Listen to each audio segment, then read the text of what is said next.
આજે એક સવાલ ઊભો થઈ રહ્યો છે કે ગુજરાતમાં ન્યાય કેવી રીતે મળે છે। વાત એ છે કે ચૌધરી સમાજ છેલ્લા કેટલાય સમયથી જે અજમલભાઈ ચૌધરીને મારવામાં આવ્યો, વિડીયો વાયરલ કરવામાં આવ્યો, આ આખી બાબતને લઈને સવાલો ઊભા કરવામાં આવી રહ્યા છે, પરંતુ હજી સુધી પોલીસ દ્વારા જેની ઉપર આક્ષેપ લગાવવામાં આવી રહ્યા છે, ના તો એમની ધરપકડ કરવામાં આવી રહી છે, ના કોઈ પૂછતાછ કરવામાં આવી છે, અને આખી બાબતે હવે મુખ્યમંત્રી સુધી પહોંચી છે। શું છે સમગ્ર મામલો એની વિગતે ચર્ચા કરીશું। નમસ્કાર, હું છું ઉજ્જવલ અને આપ જોઈ રહ્યા છો નિર્ભય ન્યૂઝ। આજથી લગભગ 20 દિવસ પહેલા એક ઘટના સામે આવી હતી કે જ્યાં ચૌધરી સમાજના એક આગેવાન છે અજમલભાઈ ચૌધરી, એમને મારતો એક વિડીયો સોશિયલ મીડિયા ઉપર વાયરલ થયો। ત્યારબાદ ચૌધરી સમાજ ભેગો પણ થયો, કલેક્ટર કચેરીએ આવેદનપત્ર આપવામાં આવ્યું અને એક માંગ કરવામાં આવી રહી છે કે જે બળદેવનાથ ગીરી બાપુ છે એમના લોકો દ્વારા અને એમના કહેવા ઉપર ક્યાંક ને ક્યાંક અજમલભાઈને મારવામાં આવે છે અને આખી ઘટનામાં જે બળદેવનાથ ગીરી બાપુનું નામ લેવામાં આવી રહ્યું છે એમની ધરપકડ કરવામાં આવે। હવે પોલીસ દ્વારા આખી બાબતને લઈને કાર્યવાહી કરવામાં આવી। 3 જેટલા લોકોની ધરપકડ કરવામાં આવીને 3 આરોપીઓને પાસા હેઠળ અલગ અલગ જેલમાં પણ મોકલી દેવામાં આવ્યા। પરંતુ સવાલો એ ઊભા થઈ રહ્યા છે કે જેનું નામ લેવામાં આવી રહ્યું છે એમની સામે કેમ કાર્યવાહી કરવાથી પોલીસ ડરી રહી છે। આ તમામ ચર્ચાઓની વચ્ચે હવે મુખ્યમંત્રી ભૂપેન્દ્ર પટેલને આખી બાબતે પત્ર લખવામાં આવ્યો છે। આ પત્ર લખવામાં આવ્યો છે રમીલાબેન દેસાઈ, પૂર્વ ધારાસભ્ય ખેરાલુ મત વિસ્તાર। અહીંયા લખવામાં આવ્યું છે કે રાધનપુર વિસ્તારના સામાજિક અગ્રણી શ્રી અજમલભાઈ ચૌધરીની કથિત અપહરણ, લૂંટ, અમાનવીય મારપીટ તથા રિવોલ્વર જેવા હથિયાર બતાવી જાનથી મારી નાખવાની ધમકી અંગે નિષ્પક્ષ ન્યાયિક તપાસ કરવા બાબત અહીંયા લખવામાં આવ્યું છે। માનનીય મુખ્યમંત્રી સવિનય સાથે જણાવવાનું કે અમારા આંજણા ચૌધરી સમાજના રાધનપુર વિસ્તારના સામાજિક અગ્રણી અજમલભાઈ ચૌધરી જે સમાજના અગ્રણી વ્યક્તિ તરીકે કાર્યરત છે તેમની સાથે બનેલી અત્યંત ગંભીર અને ચિંતાજનક ઘટનાની યોગ્ય તપાસ કરવા આપ સાહેબશ્રીને મારી નમ્ર ભલામણ છે। અહીંયા લખવામાં આવ્યું છે કે અજમલભાઈ કે જેઓ ભોગ બનનાર છે તેઓના કહેવા મુજબ અને 112 પોલીસ કંટ્રોલ રૂમમાં નોંધાયેલ પ્રથમ માહિતી મુજબ પૂર્વ કાવતરાના ભાગરૂપે પીડિત વ્યક્તિને બનાસકાંઠાના ઓગણમઠના મહંત દ્વારા અનેક ગુનાહિત ઇતિહાસ ધરાવતા અસામાજિક તત્વોને ગુનાહિત પ્રવૃત્તિનું કામ સોંપી ધાર્મિક સ્થળે પૂર્વ આયોજિત કાવતરાના ભાગરૂપે અપહરણ કરાવી લઈ જવામાં આવ્યા હતા। તેમનું કથિત રીતે અપહરણ કરીને તેમની પાસે રહેલી રકમની લૂંટ કરવામાં આવી। ત્યારબાદ તેમની સાથે અત્યંત અમાનવીય વર્તન કરી તેમને ક્યાંક નીચે મારપીટ કરવામાં આવી હોવાનો પણ ગંભીર આક્ષેપ છે। એટલું જ નહીં, ઓગણમઠના મહંત દ્વારા રિવોલ્વર બતાવી તેમને જાનથી મારી નાખવાની ધમકી આપવામાં આવી હોવાના પણ આક્ષેપ કરવામાં આવ્યા।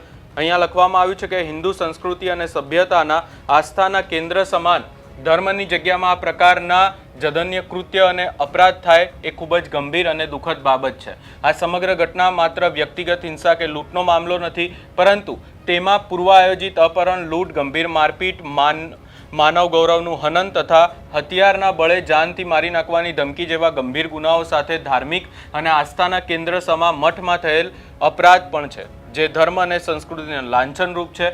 વધુ દુઃખદ બાબત એ છે કે આ અંગે બનાસકાંઠા પોલીસ સમક્ષ રજૂઆત કરવામાં આવ્યા છતાં પીડિત પક્ષને સંતોષકારક અને નિષ્પક્ષ તપાસ મળતી નથી તેવી ગંભીર ફરિયાદ પણ અમારી સમક્ષ મારા સમાજના યુવાનોએ મૂકી છે।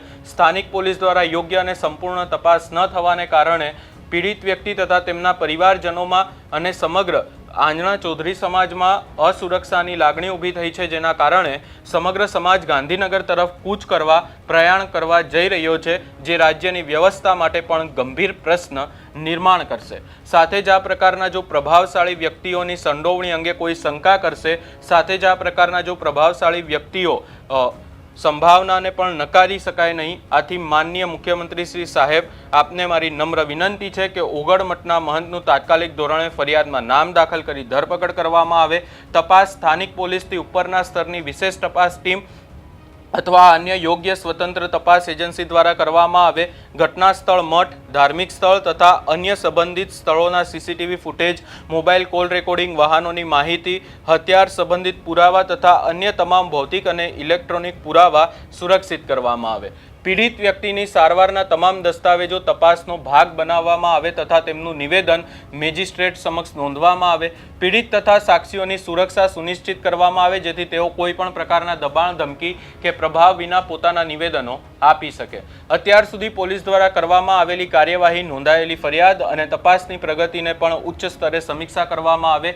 જો તપાસ દરમિયાન કોઈ પણ પોલીસ અધિકારી અથવા અન્ય વ્યક્તિ દ્વારા ફરજમાં બેદરકારી, પુરાવા છુપાવવાનો પ્રયાસ અથવા તપાસને પ્રભાવિત કરવાના પ્રયાસો જણાય તો તેમની સામે પર કાર્યવાહી કરવામાં આવે અને સમગ્ર ઘટનામાં સંડોવાયેલા હોવાનું તપાસમાં બહાર આવે તેવા તમામ વ્યક્તિઓ સામે લાગુ પડતા કાયદા મુજબ કાર્યવાહી કરવામાં આવે. અહીંયા એ પણ વાત લખવામાં આવી છે કે માનનીય મુખ્યમંત્રી શ્રી રાજ્યના નાગરિકને કાયદાનું રક્ષણ અને નિષ્પક્ષ તપાસ મેળવવાનો અધિકાર છે. તેથી આ ગંભીર ઘટનામાં સ્થાનિક સ્તરે તપાસ અંગે ઊભી થયેલી શંકાઓ દૂર કરવા અને પીડિત પક્ષને ન્યાય અને વિશ્વાસ અપાવવા માટે આપશ્રીના હસ્તક્ષેપની તાત્કાલિક જરૂરિયાત છે. આથી વિનંતી છે કે ઉપરોક્ત બાબતને ગંભીરતાથી લઈ ન્યાયિક તથા સ્વતંત્ર તપાસ માટે તાત્કાલિક ભલામણ તથા જરૂરી વહીવટ કાર્યવાહી કરવામાં આવે ને થયેલી કાર્યવાહી અંગે અરજદારને લેખિતમાં જાણ કરવામાં આવે. આ આખી બાબતને લઈને સવાલો એટલા માટે ઊભા થઈ રહ્યા છે, ખાસ કરીને બનાસકાંઠા પોલીસની સામે. આ તમામ ચર્ચાઓની વચ્ચે સમાજના આગેવાન શું કહી રહ્યા છે એ પણ સાંભળી લઈએ. નમસ્કાર મિત્રો, હું છું એડવોકેટ સુભાષ ઠક્કર, એકવાર ફરીથી આપની સાથે. મિત્રો, તાજેતરમાં આપણે જોયું કે અજમલભાઈ ચૌધરી સાથે ગુનાહિત કૃત્યો બન્યા, તે મુજબની ફરિયાદ નોંધવામાં ના આવી, માટે કરીને ચૌધરી સમાજ રોષે ભરાયો. મિત્રો, કોઈ પણ અન્યાયની વાત હોય ત્યારે જરૂરી નથી કે કોઈ સમાજ માત્ર પૂરતી સીમિત હોય. આવો અન્યાય જો કોઈ વ્યક્તિ સાથે થાય, કોઈ પણ વ્યક્તિ, એ સમગ્રતયા આપણે સૌ એક સમાજના જ ભાગ છીએ, આપણે એક જ દેશના નાગરિકો છીએ અને કોઈની પણ સાથે કોઈ ગુનાહિત કૃત્ય બને અને જો એમાં એની સાથે અન્યાય થતો હોય તો એની પડખે ઊભા રહેવું, સાથે ઊભા રહેવું, એ આપણી ભાવના છે, એ જ આપણું બંધારણ છે, એ જ કાયદા છે. વસુદેવ કુટુંબકમની ભાવના સાથે જ્યારે ભારત દેશ આગળ વધવાની વાત કરતો હોય ત્યારે આપણે અજમલભાઈ ચૌધરીની આજે એમની સાથે અન્યાય થયો હોય તો એની ન્યાયની લડાઈમાં આપણે સૌ સાથે રહેવું જોઈએ. કોઈ પણ વ્યક્તિ હોય, જ્યારે કોઈ જીવનમાં એ સફળતા મેળવતો હોય ત્યારે હમણાંથી હું સોશિયલ મીડિયામાં જોઉં છું કે ઘણીવાર લોકો લખે છે કે આ સમાજનું ગૌરવ, પેલા સમાજનું ગૌરવ. પણ મહત્ત્વની વાત એ છે કે મિત્રો, એ વ્યક્તિના જીવનમાં અનેકવિધ લોકોનું યોગદાન હોય છે. એના માતા પિતા, સમાજ, સગા તો ખરા જ, ટીચર્સ હોય છે, કોચ હોય છે, ટ્રેનર હોય છે, અને કોઈ આર્થિક મદદ કરનારા લોકો હોય છે, કોઈ રાહ ચીંધનારા હોય છે, કોઈ સાચી સલાહ આપનારા હોય છે, કોઈ એના કોઈ એક્ઝામને, મટીરિયલને લઈને મદદ કરનારા લોકો હોય છે, એના અલગ અલગ સમાજના મિત્રો હોય છે, એ પણ મદદરૂપ થતા હોય છે. તો કોઈ પણ વ્યક્તિ સફળતા મેળવે તો એ માત્ર એક સમાજનું ગૌરવ નથી હોતું, એ સમગ્રતયા આપણે સૌનું ગૌરવ હોય છે. વિક્રમ સારાભાઈને આપણે સમાજથી ઓળખીશું, ડૉક્ટર અબ્દુલ કલામને આપણે સફળતાથી ઓળખીશું, ડૉક્ટર જહાંગીર હોમી બાબાને આપણે સમાજ કે કોઈ ધર્મથી ઓળખીશું નહીં, આપણે એમના યોગદાનથી ઓળખીએ છીએ.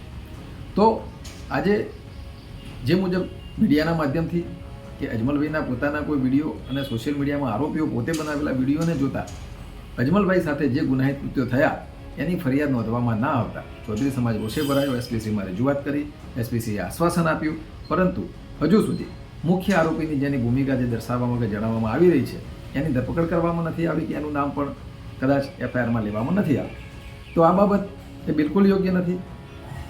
મજાની અને મહત્ત્વની વાત એ છે કે શરૂઆતના તબક્કે અજમલભાઈ જ્યારે કિડનેપ થયેલા હતા તો કિડનેપિંગમાંથી છોડાવનાર પોલીસ પોતે છે, કારણ કે અજમલભાઈના સન પોલીસને લઈને ગયા અને ઘટના સ્થળેથી અમને છોડાવ્યા, ખૂબ સરસ કામગીરી. પરંતુ ત્યારબાદ સીધી અને સરળ વાત એ હતી કે અજમલભાઈને જો જરૂર હોય તો હોસ્પિટલ લઈ જાય અથવા સીધા પોલીસ સ્ટેશન લઈ જાય અને ત્યાં જઈને એમને એફઆઈઆર નોંધવામાં આવે. પરંતુ એમને એફઆઈઆર નોંધવામાં ના આવે તો પોલીસ આવું કેમ કર્યું?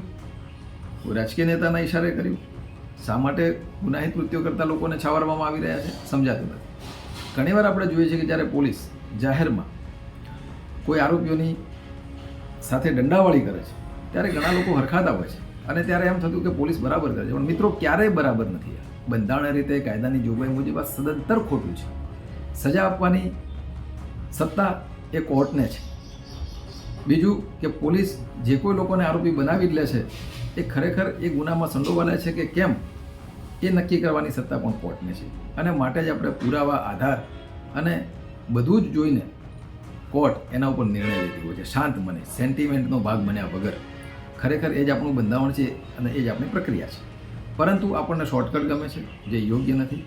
મિત્રો યાદ રાખજો, આપણે ઘણીવાર જોયું છે કે સત્તામાં બેઠેલા કે મોટા ગજા ધરાવનાર લોકોને કાયદો આપણે જોઈએ છીએ કે એટલો લાગુ પાડવામાં અધિકારીઓને, રાજકીય નેતાઓને, મિનિસ્ટ્રી પણ નિષ્ફળ જાય છે. એનો મતલબ એ પણ થાય છે કે ગરીબ અને પહોંચ વગરના લોકોની ઉપર ઠોકી પણ બેસાડે, અને માટે કરીને જ ન્યાયતંત્રની આપણે જરૂર પડે છે. તો આ તબક્કે જે કોઈ રજૂઆત છે, જે કોઈ બનાવ છે, એ મુજબની ફરિયાદ નોંધાય કે એ મુજબના જે કોઈ આરોપી છે એમની ધરપકડ થાય અને અજમલભાઈની આ ન્યાયની લડાઈમાં આપણે સૌ સાથે રહીએ. કારણ કે મિત્રો, વસુદેવ કુટુંબકમ, આમાં કોઈ જાતિ નાતિની વાત નથી, પરંતુ કોઈ પણ વ્યક્તિ સાથે અન્યાય થાય તો આપણે સૌએ સાથે ઊભા રહેવું જોઈએ. આભાર. Thank you. હવે અહીંયા એક સ્પેશિયલ ઇન્વેસ્ટિગેશન ટીમ એટલે કે એસઆઈટીની રચના કરવાની માંગ કરવામાં આવી છે. એની સાથે સાથે આ આખી બાબતમાં હવે જે અજમલભાઈ ચૌધરી છે એમને પણ સુરક્ષા આપવામાં આવે એવી માંગ કરવામાં આવી છે. અહીંયા પોલીસની ગંભીર બેદરકારી અનેક જગ્યાઓએ સામે આવી રહી છે. ખાસ કરીને જ્યારે ફરિયાદ નોંધવામાં આવી, ફરિયાદમાં હજી સુધી જેમનું નામ કહેવામાં આવી રહ્યું છે એમનું નામ નથી નોંધવામાં આવ્યું. પોલીસે કોઈ પણ પ્રકારે આખી બાબતમાં ગંભીરતા નથી દાખવી, એવા પણ આક્ષેપ થઈ રહ્યા છે. જોવાનું રહેશે કે હવે આગામી સમયમાં શું થાય છે, કારણ કે ચૌધરી સમાજે ગાંધીનગરમાં ઉગ્ર વિરોધ કરવાની વાત કરી દીધી છે. આ સમગ્ર બાબતે તમારો શું અભિપ્રાય છે એ અમને કમેન્ટ કરી જરૂર જણાવશો, ને અમારી ચેનલ નિર્ભય ન્યૂઝને લાઇક, શેર, સબસ્ક્રાઇબ કરવાનું ભૂલશો નહીં.